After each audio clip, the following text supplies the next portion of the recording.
Welcome to Yoshitomo Nara at the Hayward Gallery, a huge retrospective of the artist's works across his lifetime. Nara's world building is loved by art lovers and non-art lovers alike, children and adults.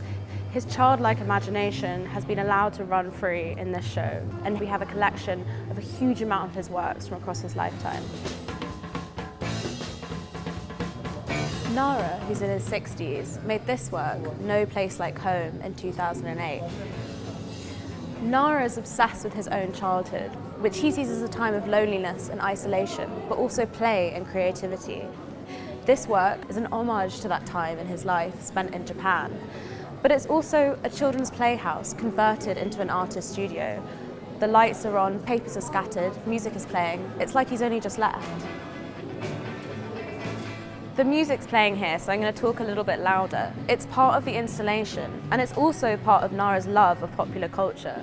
A lot of his paintings have references to the albums that he collected, the Rolling Stones, rock music of the 1960s and 70s.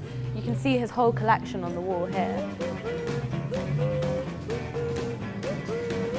The great thing about this exhibition is it really puts Nara's work into context. I think the thing about this album display is that it really shows where Nara's influences came from pop culture and the album art of the 1970s.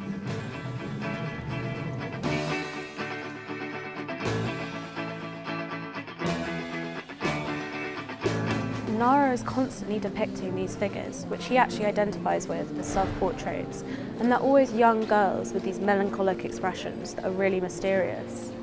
No one really knows exactly why he paints them, but what is established in this first room is that it's all about autobiography.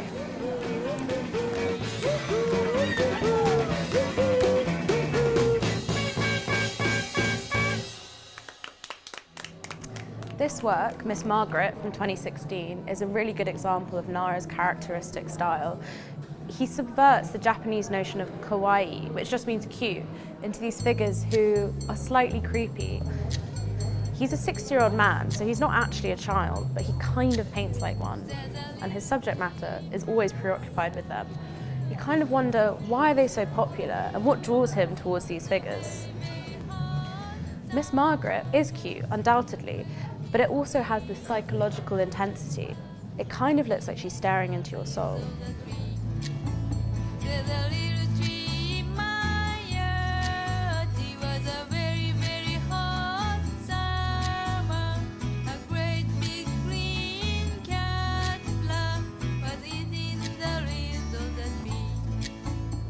The exhibition doesn't just have paintings in it. Nara also makes sculptures. This work, called Fountain of Life from 2022, shows a group of children's heads contained inside a huge oversized teacup. The water is actually tears leaking from their eyes, which forms a puddle at the bottom of the teacup. It's a really good example of how Nara mixes high and low art. It's why his work is so popular. The oversized teacup recalls fairground rides in Disney World, and also the literature of Lewis Carroll, like Alice in Wonderland.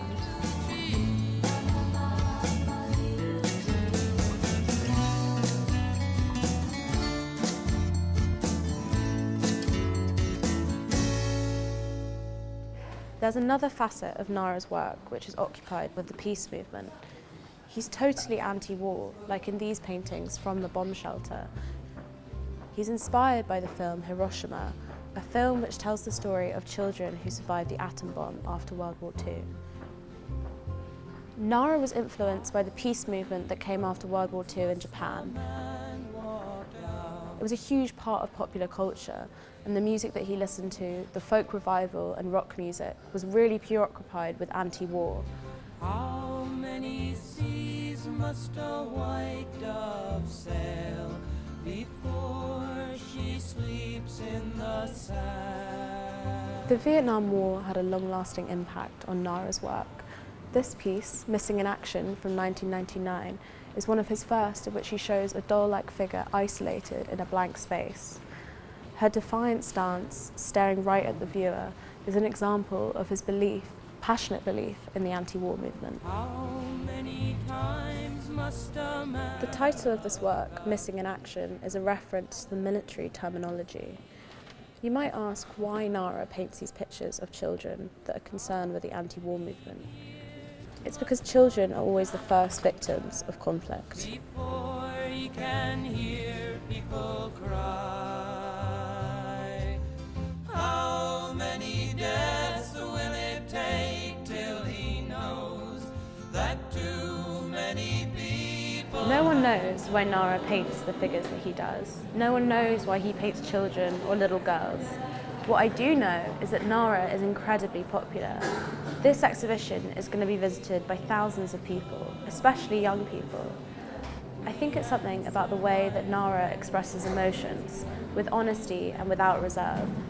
His work really touches people. It's romantic and sentimental. He's basically an old man with a super young heart. The answer is blowing